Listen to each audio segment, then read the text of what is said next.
আসসালামু আলাইকুম প্রিয় দর্শক, অন্নমঞ্চে আলোচনায় আপনাদের সকলকে আমন্ত্রণ জানাচ্ছি। দর্শক, গত 24 থেকে 72 ঘন্টার মধ্যে শেখ হাসিনার দেশে ফেরা আর ভারত বাংলাদেশ সম্পর্কের ইস্যুটি যদি একপাশে সরিয়ে রাখেন, তাহলে আপনার কাছে কোন কোন খবরগুলো বেশি গুরুত্বপূর্ণ বা জনসমস্যার সংশ্লিষ্ট মনে হবে? খুব সহজে বলা যায়, হাই প্রোফাইল ছিনতাই, খুন আর চাঁদাবাজির। আর এর সাথে যোগ হয়েছে গত 2 বছর ধরে আড়ালে থাকা চরমপন্থী বা জঙ্গি গোষ্ঠীর বোমা আতঙ্ক। ছিনতাইকারীদের টার্গেট এখন খোদ প্রধানমন্ত্রীর আত্মীয়র গাড়ি। অন্যদিকে আওয়ামী লীগ আমলে 9 বছর ধরে জেলে থাকা জেএমবি সদস্য 24 আগস্টের কল্যাণে ছাড়া পেয়ে এখন দেশ জুড়ে আইইডি বোমা আতঙ্ক এতটাই ছড়িয়ে দিচ্ছে, যার কারণে পুলিশের ঘুম হারাম হয়ে যাচ্ছে। এর মধ্যে আদালত পাড়ায় বোমা বিস্ফোরণের ঘটনা দেশ জুড়ে নতুন করে ছড়াচ্ছে বড় ধরনের জঙ্গি আতঙ্ক। কিন্তু সংকট কি এখানেই শেষ? একদিকে যখন বোমারু আতঙ্ক, অন্যদিকে তীব্র গ্যাস ও জ্বালানি সংকটে দিনে 8 থেকে 12 ঘন্টা পর্যন্ত বিদ্যুৎহীন থাকছে মানুষ। এই ক্ষোভের আগুনে জ্বলছে গ্রামীণ বিদ্যুৎ অফিসগুলো, যেখানে খোদ কর্মকর্তারা এখন নিজেদের জীবনের নিরাপত্তা চেয়ে পুলিশের দ্বারস্থ হচ্ছেন। সরকার গঠনের মাত্র 6 মাসের মাথায় সন্ত্রাস, জঙ্গি তৎপরতা এবং তীব্র বিদ্যুৎ সংকটের এই ত্রিমুখী কামড়ে দেশের জননিরাপত্তা খাদের কিনারায়। অথচ স্বরাষ্ট্র মন্ত্রণালয় সহ নীতি নির্ধারকদের আচরণে এক অদ্ভুত গা ছাড়া ভাব। কি ঘটছে আসলে দেশের অভ্যন্তরে জানতে চলুন যাওয়া যাক বিশ্লেষণে।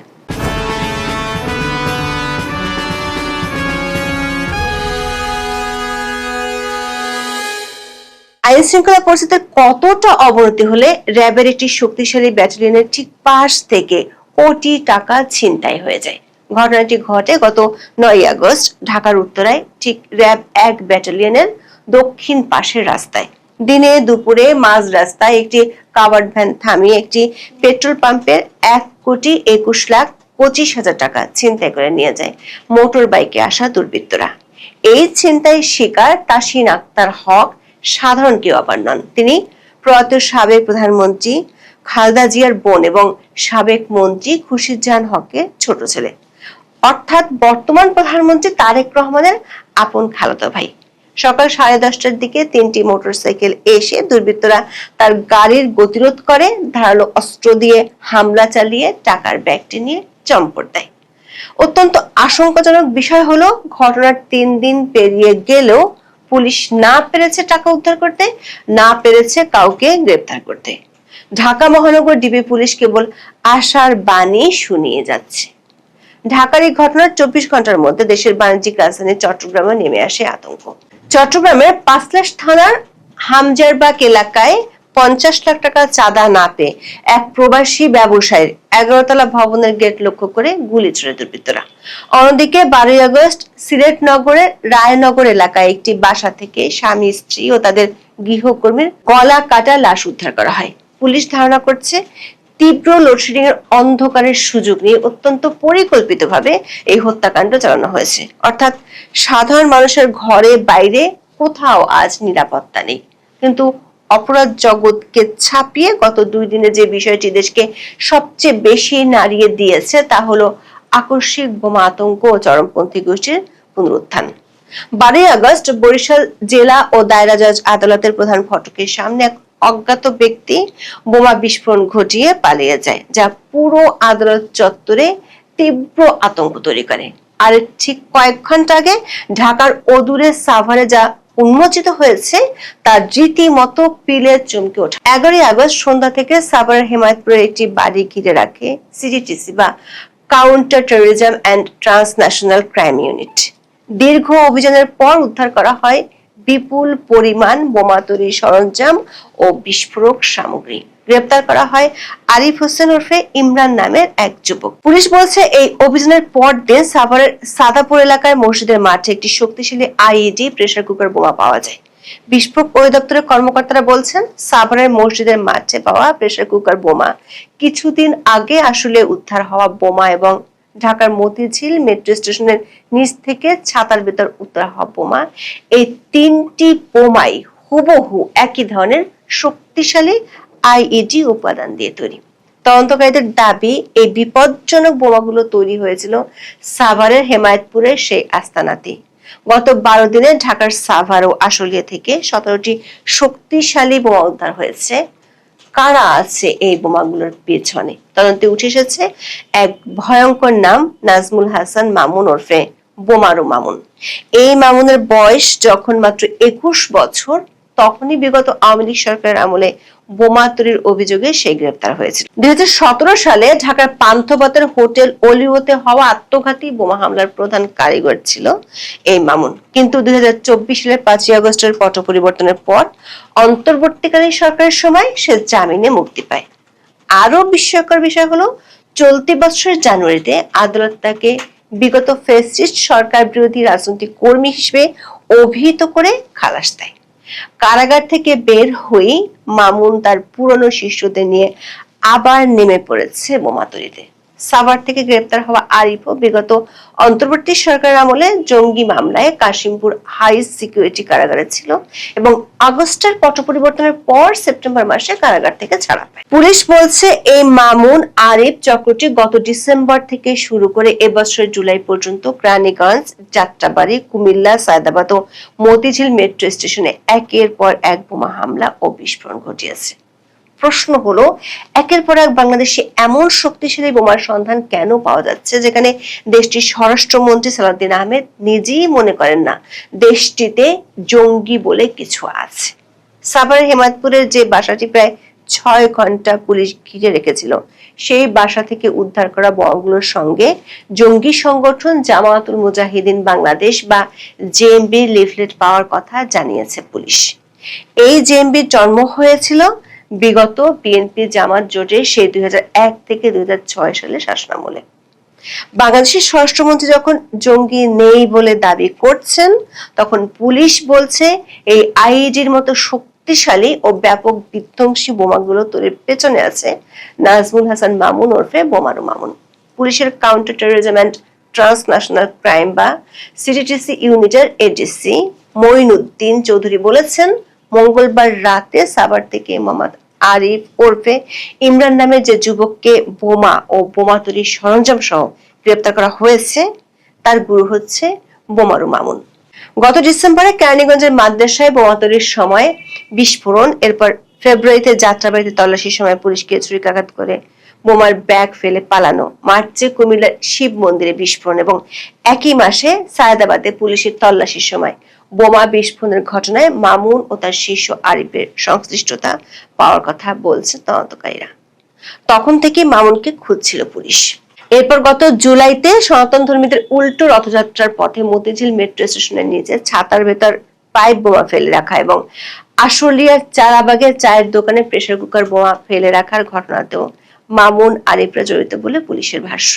আইন শৃঙ্খলা সংকটের তীব্রতার পাশাপাশি দেশের মানুষের বর্তমান স্বাভাবিক জীবনকে নরক বানিয়ে ছেড়েছে লোডশেডিং। গ্যাস ও জ্বালানি সংকটের কারণে দেশের 80টি পল্লী বিদ্যুৎ সমিতিতে দিনে 8 থেকে 10 এমনকি 12 ঘন্টা পর্যন্ত লোডশেডিং হচ্ছে। অতিরিক্ত গরমে অতিষ্ঠ গ্রামীণ মানুষ এখন ক্ষোভে ফেটে পড়ছে। পরিস্থিতি এতটাই বিপজ্জনক যে পল্লী বিদ্যুৎ অ্যাসোসিয়েশন তাদের গ্রিড, উপকেন্দ্র ও কার্যালয়গুলোতে হামলার ভয়ে পুলিশের মহাপরিদর্শকের কাছে চিঠি দিয়ে নিরাপত্তা চেয়েছে।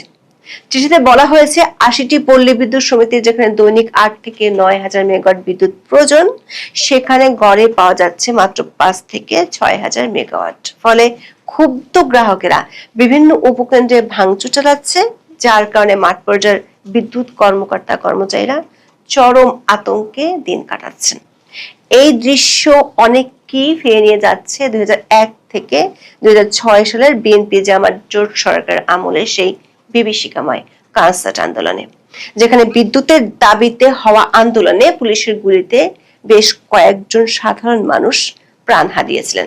বর্তমান সরকারের নীতি নির্ধারকরা এই চলমান সংকটকে রাতারাতি সমাধান করতে পারছেন না। পরিস্থিতি সামাল দিতে সরকার দেশের সমস্ত দোকান ও বাণিজ্যিক প্রতিষ্ঠানের সময়সূচি কমিয়ে সকাল 11টা থেকে রাত 8টা পর্যন্ত পুনর্নির্ধারণ করেছে। কিন্তু এই মানিয়ে নেওয়ার চেষ্টা ক্ষুব্ধ জনগণকে কতটা শান্ত করতে পারবে তা নিয়ে বড় ধরনের প্রশ্ন রয়েছে। মাত্র 6 মাসের মাথায় একটি নবগঠিত সরকারের জন্য আইন শৃঙ্খলার এই চরম অবনতি, একের পর এক শক্তিশালী আইইডি বোমা উদ্ধার এবং বিদ্যুৎ খাতের এই বিপর্যয় সব মিলিয়ে এক তীব্র নাজুক পরিস্থিতির সৃষ্টি করেছে। সরকারের লোকজন এতদিন দাবি করত বিগত সরকারের আমলে জঙ্গি দমনের নামে নাটক করা হতো, কিন্তু এখন যখন আইইডির মতো বিধ্বংসী বোমা সচক্ষে দেখা যাচ্ছে, তখন সরকার না পারছে কে অস্বীকার করতে, না পারছে কোনো কঠোর ব্যবস্থা নিতে। সবচেয়ে বড় বিষয় হলো দেশের প্রভাবশালী স্বরাষ্ট্রমন্ত্রী সালাউদ্দিন আহমেদ একেবারে চুপ, যিনি সাধারণত রাজনীতি থেকে শুরু করে অর্থনীতি সব বিষয়ে অত্যন্ত সোচ্চার থাকেন। তাকে তীব্র জননিরাপত্তা সংকটের মাঝে মিডিয়ার সামনে খুব একটা দেখা যাচ্ছে না, কোনো মন্তব্য তিনি করছেন না। নীতি নির্ধারকদের এই রহস্যজনক নীরবতা পরিস্থিতিকে দিনকে দিন আরো বেশি জটিল করে তুলছে। এখন এ পর্যন্ত, সবাই ভালো থাকুন, সুস্থ থাকুন, নিরাপদে থাকুন। দেখা হবে আগামী পর্বে। আসসালামু আলাইকুম রহমতুল্লাহি ওয়া বারাকাতুহু। সম্মানিত দর্শক, 2024 সনের জুলাই মাসের যে বিপ্লব, সেই বিপ্লবের পরে আমরা যে রাজনৈতিক দলটি পেলাম তরুণদের, সেই দলটির নাম এনসিপি। আমি প্রথম দিন থেকেই দ্বিমত পোষণ করেছিলাম যে এনসিপি গঠন করাটা আসলে সঠিক হচ্ছে না। আমি দ্বিমত পোষণ করেছিলাম যে এনসিপির সঙ্গে যারা সম্পৃক্ত তারা এবং ডক্টর মোহাম্মদ ইউনূস সরকারে যে সকল জুলাই যোদ্ধারা যোগদান করেছিলেন প্রত্যক্ষভাবে এবং পরোক্ষভাবে, এটা আমি সমর্থন করিনি। কিন্তু সমর্থন না করলেও আমি কখনোই এই জুলাই যোদ্ধাদের ব্যাপারে আজ পর্যন্ত একটি নেতিবাচক শব্দ উচ্চারণ করিনি। তারা ভালো করুন, সফল হন এবং সুস্থ থাকুন, সবল থাকুন, নিয়ত এই প্রার্থনা করেছি এবং এখনো করে যাচ্ছি। আমি দীর্ঘদিন ধরে এই একজন রাজনৈতিক বিশ্লেষক হিসেবে নিজেকে গড়ে তোলার চেষ্টা করছি, প্রচার করার চেষ্টা করছি, প্রসার করার চেষ্টা করছি, এবং কেবলমাত্র একজন রাজনৈতিক বিশ্লেষক হওয়ার জন্য, টিকে থাকার জন্য আমি আমার ব্যবসা বাণিজ্য, আমার রাজনীতির পদ পদবি, পোর্টফোলিও, এমনকি অনেকগুলো সম্ভাবনা, বড় বড় সম্ভাবনা, সেগুলো আমি পিছনে ফেলে দিয়েছি। I had huge opportunity. Still I have the opportunity. বড় একটা পদ পাওয়া, মন্ত্রী হওয়া, এমপি হওয়া, মহান আল্লাহ রাব্বুল আলামিন এই সুযোগগুলো আমাকে দিয়েছিল। কিন্তু এই যে কথা বলার যে অভ্যাস, সত্যকে সত্য বলা, মিথ্যাকে মিথ্যা বলা, এই অভ্যাসটা একেবারে শৈশব থেকে যেভাবে রপ্ত করেছি, আমার কাছে মনে হয়েছে যে এটা আমার কাছে একটা শ্রেষ্ঠ প্রাপ্তি। আমি কারো করুণায় এমপি হলাম, মন্ত্রী হলাম, তারপর আবার ক্ষমতা চলে গেলে পালিয়ে বেড়ালাম, লোকজন ধরলো, জুতো পিটা করলো, আর লোকজনের সেই জুতো পিটার ভয়ে আমরা কখনো লন্ডনে, কখনো দিল্লিতে, কখনো সিঙ্গাপুর, ব্যাংকক, মালয়েশিয়াতে গিয়ে অমানুষের মতো জীবনযাপন, এটা আসলে আমার ভালো লাগেনি, কখনো ভালো লাগেনি।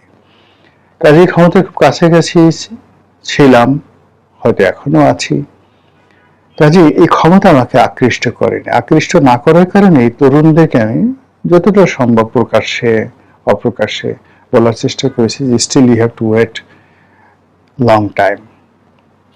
জীবনে অর্থনৈতিকভাবে প্রতিষ্ঠিত না হয়ে রাজনীতিতে আসলে কখনো সম্মান পাওয়া যায় না। অর্থনৈতিক, আপনি অন্যের কাছে টাকা নেবেন, চাঁদাবাজি করবেন, দয়া নেবেন, দাক্ষিণ্য নেবেন, তারপরে মন্ত্রী হবেন, এমপি হবেন, লোকজন আপনাকে সেলুট দেবে, কখনো হয় না। আপনাকে সবাই চাঁদাবাজি ডাকবে, চাকর ডাকবে, এবং ওই যে হিন্দি সিনেমাতে যেভাবে দেখেন যে খুব বড় মন্ত্রী এসেই সেই আন্ডারওয়ার্ল্ডের ডনের পায়ের উপর পড়ে যায়, হুজুর আপনার দয়ায় তো আমি মন্ত্রী হয়েছি, এরকম অবস্থা আমি দেখেছি। কাজে আমি যারা রাজনীতি করেন, আমার যারা আপনজন, আমি সবাইকে বলি যে নিজেদের উপার্জনের হালাল অর্থ থাকতে হবে।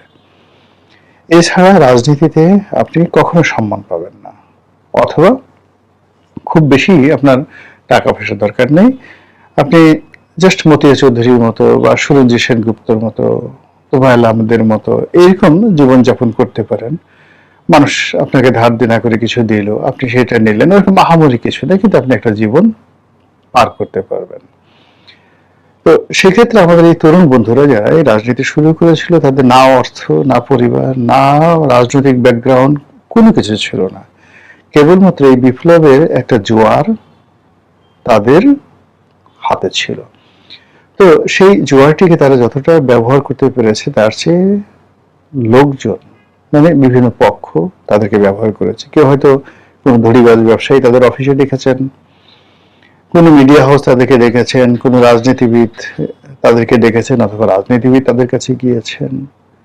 স্বয়ং ডক্টর মোহাম্মদ ইউনূস তাদেরকে ব্যবহার করেছেন, করে এই সম্ভাবনাময় পুরো প্রজন্মটিকে এতটা বিতর্কিত, এতটা অপ্রিয়, এতটা অজনপ্রিয় করে ফেলেছেন। এই জেনারেশনটা, অর্থাৎ এই যে এনসিপি এবং তাদের যারা সহযোগী, তারা ঘুরে দাঁড়াবেন, রাজনীতিতে আবার নতুন করে কোনো কিছু পাবেন, এটি আমার কাছে মনে হচ্ছে সুয়ের পেছন দিয়ে উট ঢুকে যাওয়াটা যতটা না কঠিন, তার চেয়ে বেশি কঠিন। এই বাংলাদেশের তরুণদের বহু বিপ্লব হয়েছে, ইভেন স্বাধীনতার পরে। জাসদের যে গঠন এবং যে পরিমাণ মেধাবী, সশস্ত্র লোক, অস্ত্রধারী লোক, অর্থ এবং বিত্তওয়ালা লোক, এবং সরাসরি ভারত এবং আমেরিকার মদতপুষ্ট শক্তি, সেই শক্তি বাংলাদেশের রাজনীতিতে টিকে থাকতে পারেনি। This the reality. জাসদের মতো এত ব্রিলিয়ান্ট, এত ম্যাচিউরড, তাদের সবার, আপনি চিন্তা করেন একজন হাসানুল্লাহ কিনো, তার বাবা he is a BUET engineer, তার বাবা পাকিস্তান জমানাতে একটি জুট মিলের জেনারেল ম্যানেজার ছিল, এবং তখন একটা জুট মিলের জেনারেল ম্যানেজার সরকারের সচিব পদমর্যাদার ওইরকম একটা ভাবসাব তাদের ছিল। চা বাগানের ম্যানেজার, জেনারেল ম্যানেজার, কল্পনাই করা যায় না পাকিস্তান জমানাতে। তো তিনি ওরকম একটা পরিবার থেকে এসেছিলেন।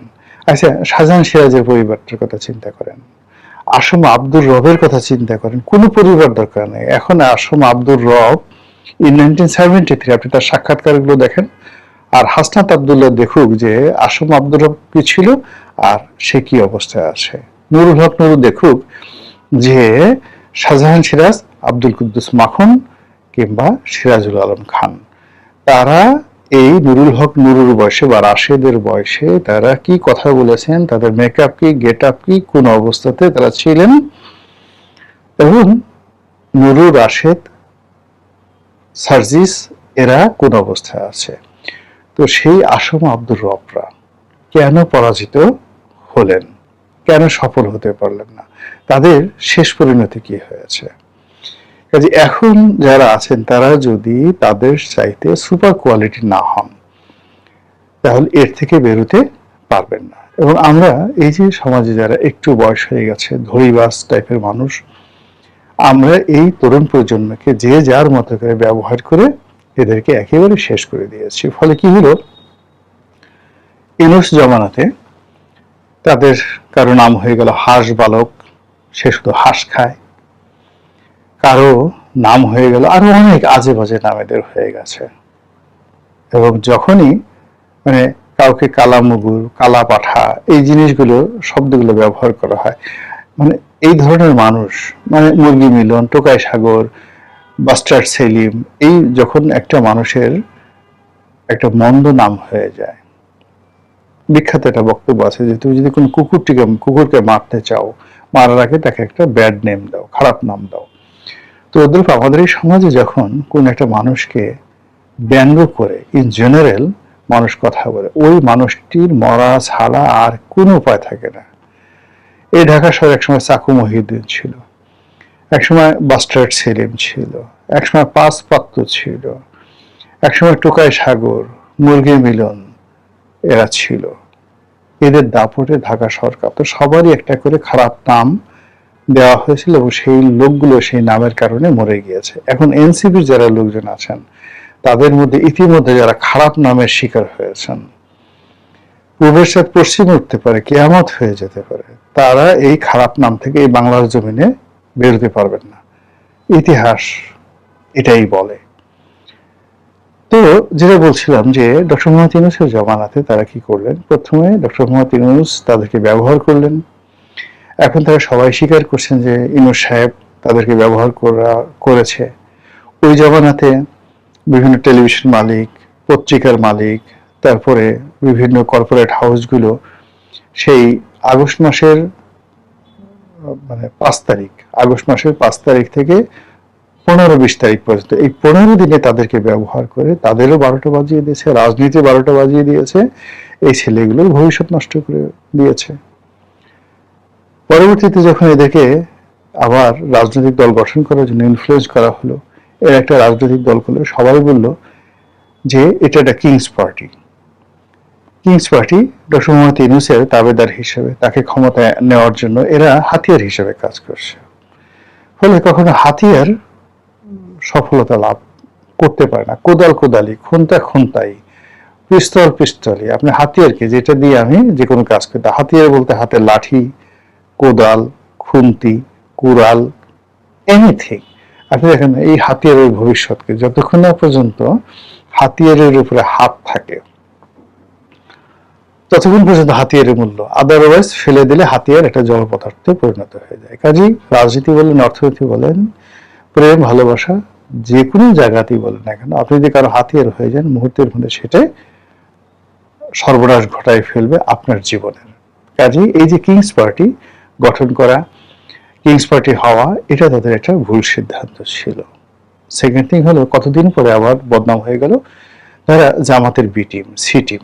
তারা জামাতের বি টিম না, সি টিম না, এই জন্য তারা যথেষ্ট চেষ্টা করলো, জামাত বিরোধী নানা রকম কথাবার্তা বলা শুরু করলো। গোলাম পরোয়ার সাহেব একদিন ধমক দিলেন যে বাপ হয়ে, মানে ছেলে হয়ে বাপের সাথে পাঙ্গা নিও না। এবং গোলাম পরোয়ার সাহেবের সেই ধমক মানে এনসিপি হজম করতে পারেনি, এটার বিদ্রোহ করতে পারেনি। তারা যদি হুঙ্কার দিয়ে বলতো যে হাউ ডেয়ার ইউ আর, আপনি প্রমাণ করেন কি করে এনসিপির বাপ, নাহিদ ইসলামের বাপ আপনি হয়ে গেলেন, হাসনাত আব্দুল্লাহ সার্জিসের বাপ আপনি কি করে হলেন, জামাত কি করে বাপ হলো, এইভাবে যদি বলতে পারতো তাহলে তাদেরকে কেউ গুপ্ত বলতো না, কেউ শিশু দল বলতো না, কেউ তাদেরকে জামাতের বি টিম, সি টিম বলতো না। ফলে কি হলো, ওই সময়টিতে জামাত বিরোধী তাদের যে বিভিন্ন বক্তব্য, আবার জামাতের হুমকি ধামকি, এটাই সবাই মনে করেছে একটা নাটক। তো এই নাটকটি চূড়ান্ত রূপ আমরা দেখলাম যে নির্বাচনের আগে বিভিন্ন রকম সমীকরণ হলো। চরমোনাইয়ের সাথে সমীকরণ হলো, বিএনপির সাথে সমীকরণ হলো, নুরুল হক নুর গণ অধিকারকে নিয়ে আলাদা একটা সমীকরণ হলো, জাসদকে নিয়ে অর্থাৎ আসম আব্দুর রবকে নিয়ে, মাহমুদুর রহমান মান্নাকে নিয়ে একটা সমীকরণ। এইরকম নির্বাচনের 2-3 মাস আগে মানে ফাটাফাটির সমীকরণ। কিন্তু ব্যাপার হলো সেই হাঁসবালক থেকে শুরু করে কারো নাম হয়েছিল বিভিন্ন রকম, সান্ডা মান্ডা যে নামগুলো হয়েছিল, এদেরকে কেউ নিতে চাইল না। নো সান্ডা, নো হাঁস ইত্যাদি। এই অবস্থাতে কি করলো, যেটা প্রমাণিত হয়ে গেল যে আলটিমেটলি তাদেরকে জামাতের সঙ্গে যেতে হলো, এবং তারা যে জামাতের বি টিম, সি টিম, এটি নিয়ে যে বদনাম ছিল এটা আর নতুন করে কাউকে বলতে হলো না। এখন জামাতের সহযোগী হয়ে ডক্টর মোহাম্মদ ইউনূসের ব্লেসিং নিয়ে তারা একটা নির্বাচন করলো। নির্বাচন করার পর বেশ কয়েকটি 7-8টা এমপি পদবি নিয়ে তারা এখন পার্লামেন্টে আছে, এবং পার্লামেন্টে বিরোধী দলীয় চিফ হুইপের যে পদটি, এটি নাহিদ ইসলাম মানে এনসিপির যে প্রধান, নাহিদ ইসলামের দখলে আছে। এখন নাহিদ ইসলামকে যদি আপনি পার্লামেন্টের পদ পদবি ধরেন, চিফ হুইপ, আপনাকে তো তাকে সম্মান করতে হবে। আপনি যদি তাকে ভালোবাসেন, তার কল্যাণ কামনা করেন, তাকে যদি আপনি কিছু শেখাতে চান, তাহলে একদম একান্ত ব্যক্তিগতভাবে তার সঙ্গে কথা বলা যেতে পারে, তাকে শিখানো যেতে পারে। কিন্তু যেভাবে ইদানিংকালে জনাব নাহিদ ইসলাম এবং এনসিপি যারা নেতৃবৃন্দ রয়েছেন তাদেরকে যেভাবে পাবলিকলি অপমান করা হচ্ছে, এবং জামাতের লোকজন, এটা কোনো অবস্থাতেই জামাতের জন্য কল্যাণ বয়ে নিয়ে আসবে না, এবং এনসিপির যতটুকু অস্তিত্ব আছে সেই অস্তিত্বটুকু নষ্ট হয়ে যাবে। সাম্প্রতিক সময় একটা ভিডিও ক্লিপ ভাইরাল হয়ে গেছে, সেখানে দেখা যাচ্ছে যে সংসদের বিরোধী দলীয় চিফ হুইপ হিসেবে বক্তব্য দিচ্ছিলেন নাহিদ ইসলাম, তার পাশে জামাতের সাধারণ সম্পাদক মিয়া গোলাম পারওয়ার তিনি দাঁড়ানো ছিলেন। এমন সময় একেবারে জোরে কর্কশ ভাষায় রাজ্যের সব বিরক্তি নিয়ে মেজাজ গরম করে সে যেভাবে নাহিদ ইসলামকে ধমক দিলেন, সবক দিলেন, সোহবত শেখানোর চেষ্টা করলেন যে পেছনে সিনিয়র যারা আছে তাদেরকে একটু সালাম কালাম দাও, এগুলো শিখো, সালাম কালাম শিখো। আপনি চিন্তা করেন যে বাড়ির কাজের লোককেও মানুষ এই ধরনের কথাবার্তা বলে না, কৃতদাসকেও এই ধরনের কথাবার্তা বলে না। এখন নাহিদ ইসলাম এটা হজম করেছেন। নাহিদ ইসলামের জায়গায় যদি অন্য কোনো ব্যক্তিত্ববান তরুণ হতেন, তখন তিনি প্রকাশ্যেই সে যেভাবে বলছে তাকে কিন্তু অপোজ করতেন যে আপনি চুপ থাকুন, কথা আমি বলছি, আর আপনি এই ধরনের কথাবার্তা প্রকাশ্যে বলেন কেন? আমি এখানে মাইক আমার সামনে, কাকে আমার সালাম দিতে হবে, কাকে কালাম দিতে হবে, এই জিনিসটা আমি বুঝি। Who are you to talk this thing? Stop. আর কখনো এই কথাগুলো বলবেন না। এটা যদি সে বলতে পারতো, তাহলে নাহিদ যে বি টিম না, নাহিদ যে জামাতের শিশু দলের প্রধান নয়, জামাত যে বি টিম না, নাহিদ যে জামাতের বাই প্রোডাক্ট না, সেটা প্রমাণিত হয়ে যেত। কিন্তু এটা তিনি পারেননি। অথবা এই ধরনের একটি বক্তব্য মিয়া গোলাম পরোয়ারের ব্যক্তিত্বের কাছে, তার জনপ্রিয়তার কাছে, তার রাজনৈতিক প্রজ্ঞার কাছে, মানে এই যে তরুণ যারা আছে তারা যেটা ধমক দেবেন, এই যোগ্যতাটা হয়তো নাহিদ ইসলামের ছিল না বা এখনো হয়নি। আর এই যোগ্যতা যদি না থাকে রাজনীতিতে কখনোই টিকা যায় না। আমরা খুব অল্প বয়সে জাস্ট একটা ছোট্ট ঘটনা বলি, তাহলে আপনি বুঝতে পারবেন। একেবারে নতুন এমপি হয়ে আসছে, তো 2009 সালে লিফটের সামনে হঠাৎ করে তোফায়েল ভাইকে সালাম দিলাম। তো রাজনীতির মধ্যে যেটা হয় যে একজন আরেকজনকে ছোট করা, তারপর সিনিয়র যারা নেতৃবৃন্দ আছে তারা জুনিয়রদেরকে একেবারে মাটির সঙ্গে মিশিয়ে না দেওয়া পর্যন্ত কোন অবস্থাতেই তৃপ্তি আসে না। তো আমি তোফায়েল ভাইকে সালাম দিলাম। তোফায়েল ভাই বলে, যাই ছেলে, তুমি কি করো? এলাকাতে শুধু মারামারি হয়, ডেইলি সমস্ত যাই সে তাই করতেছো, what you are doing now? তা আমি আশেপাশে তাকিয়ে দেখি লিফটের সামনে প্রায় 30-35 জন সংসদ সদস্য দাঁড়ানো সিরিয়ালে। তোফায়েল ভাই দাঁড়ানো, আমিও দাঁড়ানো। আমার তো 1 মিনিট তো দূরের কথা, 1 সেকেন্ডও লাগলো না। আমি তোফায়েল ভাইকে বললাম, তোফায়েল ভাই, এতগুলো মানুষের সামনে আমি আপনাকে সালাম দিয়ে সম্মানিত করলাম, আর আপনি এতগুলো মানুষের সামনে আমাকে বাজে শব্দ ব্যবহার করে বেইজ্জতি করলেন। আপনাকে এই অধিকার কে দিয়েছে? আপনি একজন সংসদ সদস্য, আমিও একজন সংসদ সদস্য। আপনি তো কথা বলতে পারেন না। আমার এলাকায় কি হবে না না হবে এটা তো আমার ব্যাপার, এটা তো আপনার ব্যাপার নয়। তো বলবে জ্ঞানী মানুষ ছিলেন, তিনি বুঝলেন যে কি মিস্টেক তিনি করে ফেলছেন। তিনি সঙ্গে সঙ্গে আমাকে জড়াই ধরলেন সেখানে এবং তার রুমে নিয়ে গেলেন। রুমে নিয়ে তার পুরো ডিকশনারি এলোমেলো হয়ে গেল। আমি দেখো এটা এটা এটা ইত্যাদি বিভিন্ন কথা। এরপর থেকে একেবারে মৃত্যু পর্যন্ত তার সঙ্গে কিন্তু আমার অসাধারণ বন্ধুত্বের সম্পর্ক ছিল। বাবা বলে কথা বলতেন, সময় পেলে ফোন করতেন, আমিও তার কথা বলতাম, কিন্তু আমার সম্মানের জায়গাটাতে কিন্তু আমি সেভাবে ছাড় দিই। একেবারে একদিন লতিফ সিদ্দিকী সাহেবের সাথে লেগে গেল পার্লামেন্টে, হাতাহাতির মতো অবস্থা। কোথায় লতিফ সিদ্দিকী কত লম্বা মানুষ, কিন্তু তার সাথে আমার বন্ধুত্ব, শ্রদ্ধার যে জায়গাটা কখনো নষ্ট হয়নি। আমি আমার মর্যাদাটা রক্ষা করেছি। এইভাবে আওয়ামী লীগ, বিএনপি যত সিনিয়র নেতৃবৃন্দ রয়েছেন, মানে যারা একটু বেয়াদবের সাথে কখনো আদব দেখাতে হয় না। এখন নাহিদ ইসলাম বা নাহিদ ইসলামের মতো যারা লোকজন আছে, তারা খালি যদি দুর্বলের সাথে মাতুব্বরে দেখেন, হাসনাতের মাতুব্বরে যদি খালি দুর্বল, অসহায় আওয়ামী লীগের লোকজন যারা পালিয়ে বেড়াচ্ছে তাদের সাথে হয়, ক্ষমতা দেখাতে হয় সবসময় শক্তিশালী মানুষের সাথে। তাদের সামনে আঙ্গুল উঁচু করতে হয়, তাদের সামনে কণ্ঠ উঁচু করতে হয়, এবং তখন বোঝা যায় যে ইউ হ্যাভ দ্য পাওয়ার। এখন হাসনাত ঢাকা বিশ্ববিদ্যালয়ের একজন সাবেক ভাইস চ্যান্সেলর, অসহায় দুর্বল, তার সাথে জোরে কথা বলছেন, শেখ হাসিনা একটা গালি দিচ্ছেন, বা আওয়ামী লীগের কোনো একটা লোকে দেখিয়ে দেব, এটা ক্যারেজ নয়, সাহস নয়।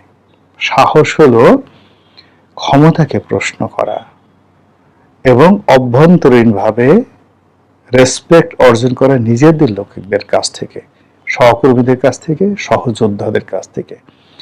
এনসিপির যারা লোকজন আছে এই মুহূর্তে তারা সেই কাজগুলো করছে বলে আমার কাছে মনে হচ্ছে না। কাজেই তাদের রাজনৈতিক ভবিষ্যৎ কি এখন নেতিবাচক কিছু বলার দরকার নেই। অপেক্ষা করুন এবং দেখতে থাকুন। মহান আল্লাহ আমাদের সবাইকে হিদায়াত দান করুন এবং হেফাজত করুন। আসসালামু আলাইকুম ওয়া রাহমাতুল্লাহি ওয়া বারাকাতুহু।